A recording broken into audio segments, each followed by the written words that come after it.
Hello, I am Professor Dr. Deepika Srivastav from the English department. Today's lecture is for BA 4th semester students. The topic of my lecture is Indian epic tradition. I repeat, Indian epic tradition. Now we are all very proud of our epics, namely the Ramayana written by Valmiki, the Mahabharata written by Ved Vyas, and Ramcharitmanas written by Tulsidas. These are the major epics of our land. But what are epics? We have to first understand what they mean. An epic is a long narrative poem which is rich in content, significant in action, and sophisticated and elegant in language and diction. The language used in epics is not meant for the common class. It is absolutely sophisticated, supreme, and the verses are difficult to understand. The cantos or the verses, they are not very long and they maintain a unity. This is another remarkable feature of the epics. There is absolutely no word limit, as is in the case of tragedies, but yet it should not be too long because then it loses its significance. Now, how does an epic begin? It commences with salutations and then it plunges into the storyline. There are three modern types of epics in the tradition of the Indian epic. First is the Persian epic tradition and then is the Greek epic tradition, which have been handed down from one generation to another. Persian traditions have great literary poets like Sheikh Sadaf, Firdausi, etc. It started in Persia in the 10th century. Gradually, the focus shifted to Arabic, it being the language of religion and sciences. So, it started off in Persia with the Persian tradition of epics and then it shifted to the Arabic language. Now, we come to the Greek epic tradition, which was started by Homer's epics, Iliad and Odyssey. Who hasn't heard of these two great, superbly written epics? Now, they were marking the beginning of the Western literature. Then, we can say that they comprise of songs singing the praises of Greek heroes of the Trojan War. This is what comprises Homer's epics, Iliad and Odyssey, to put it very briefly. Thus we find that epics are distinguished form of verse. The main aim is to provide pleasure to the people who go through these epics. Pleasure is the main aim. It should also delight the audience. The audience's mind should be delighted and it should abolish ignorance. By reading the Mahabharata and the Ramayana and these epics which I have just cited, the mind gets enlightened. There are so many other things to learn, like religion, like the way a person should behave, like the way warriors behaved. It is the tradition and culture of nation handed down to the generations. And it gives the writer the freedom to include incidents and events and episodes. As there is no limit to the length of the epics, so all these things, whichever marked the ancient times of that country, these are all included in these epics. Now, we come to the epic period. Now, the epic period was in the ancient times, and the political scenario as well as the royalty, these were all embraced in this period. Because the royal people were the kings and the queens and the courtiers who gave a big boost to the writers of epics. In India, as I told you, the epics were written in Sanskrit. Earlier they were written in Sanskrit, namely the Ramayana and the Mahabharata, as well as the Puranic literature, which is commonly known as Itihas. They all were written in Sanskrit. Hindus, like the Greeks, have only two great epics. Of course, there are many others, but the main epics are, as I told you repeatedly, the Ramayana and the Mahabharata, and then comes the Hindi version, Ramcharit Manas. Now, it includes the entire body of poetry penned in the Indian subcontinent, including present-day Pakistan, Afghanistan, Sri Lanka, Nepal, Bhutan, Bangladesh, Maldives and Tibet. Just remember that these were all parts of the Indian subcontinent, and so it includes all these regions. Now, it was later translated into Kannada, Tamil and the Hindi languages. And as I told you, it is based on Hindi scriptures. Now, the epics are related to the heroic deeds of the warriors, and they are both oral and in written form. Now, they are also based on the legends, the myths, the beast fables and the philosophical themes of our ancient culture.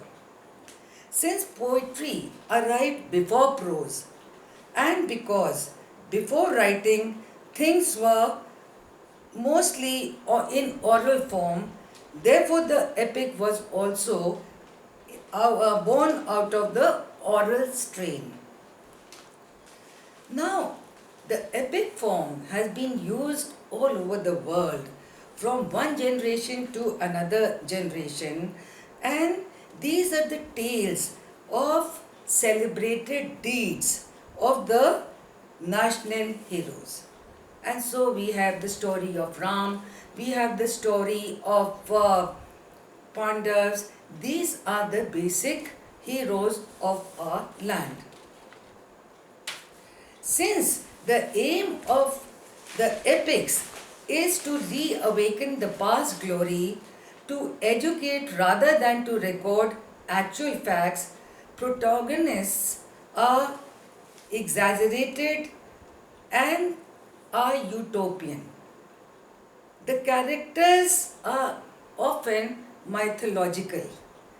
The common features of all the heroes are that they are born out of the mother's illegitimate union with some divine force, as is the case of Kunti in Mahabharata. Then the heroes are brought up in very humble surroundings. The next point is that all the heroes have extraordinary qualities. And Another thing I notice is that they all die young, like Karna in Mahabharata. And they are handsome people with beautiful body physique, and whoever comes in contact with the heroes falls in love with them. Now, the first epic poetry in India was found in Vedic Sanskrit literature, precisely in hymns of Rig Vedas. There are other forms of epics apart from Ramayana and Mahabharata. Let us remember that wherever Lord Vishnu is worshipped, the epic poetry was prevalent and it survived through the ages. Even Ram is considered to be the incarnation of Lord Vishnu. Another point to be noted, friends, is that narrators of this ancient tradition were the bards or sutras, who sang or recited these songs in the courts of kings, in the presence of the emperors, the queens, and other royalties. They were also present at wedding feasts. This was prevalent in Greek literature, in the Roman literature, and in other ancient civilization. The Sutra of Mahabharata is Sanjay, as we all know, who describes to the blind king Dhritarashtra events taking place on the battleground of Kurukshetra. Homer is another such bard in the Western world. So, you see, I told you before also that all these epic have similar traditions. Today's Ramayana and Mahabharata have undergone a series of changes. They are not the same as were written in the ancient times by the great scholars Valmiki and Vedvyas. They have seen modifications, additions, and many other changes. Now, let me tell you another thing, that Mahabharata includes beast fables, mythological narratives, religious tales, including the most sacred part of Hindu religion, the Bhagavad Gita. This all comprises of the tales and the religious scriptures of Mahabharata. I would suggest you to see the TV serial Mahabharata and the Ramayana, which is being retelecast these days, to have a clear view of both these epics. Many things are explained in a very simple manner, which all of you would understand clearly. Now, what does Maha mean? Maha means great in Hindi, and Bharat is the name of India, as we all know, Bharatvarsh.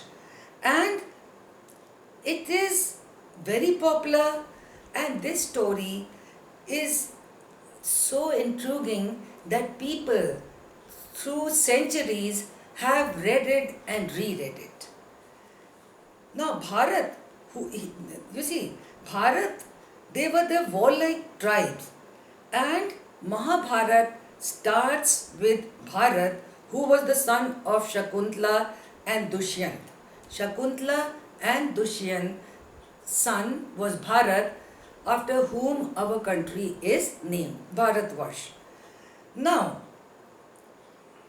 the descendants of Bharat were Kuru, and his descendants were the Kauravas, who were the rulers of Kurukshetra. Rulers of Kurukshetra, where the battle of Kurukshetra was fought. A family fight led to the battle of Kurukshetra with Pandavas, Kauravas and Pandavas. Pandavas were the son of Pandu, and these were five. The eldest being Yudhishthir, then came Arjun, then came Bhim, then Nakul and Sachdev. Similarly, Duryodhan had his 99 brothers and they all constituted the Kauravas, and they were supposed to be the incarnations of the demons of Kali. Now 10 brothers against 5 Pandavas, and ultimately Pandavas won because it was the victory of Dharma over evil. Similarly, Ramayana also is a battle between the god Ram and the demon king Ravan and his brothers. And the epic is the victory of God over the demons. Demons were defeated for the betterment of Bharatvarsh, and this was an actual incident which happened many centuries ago, and Ramayana is very sacred to all Hindus.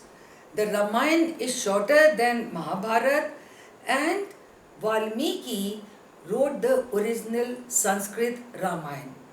But it is the Hindi version Ramcharitmanas written by Tulsidas, which is a household name in all Hindu families.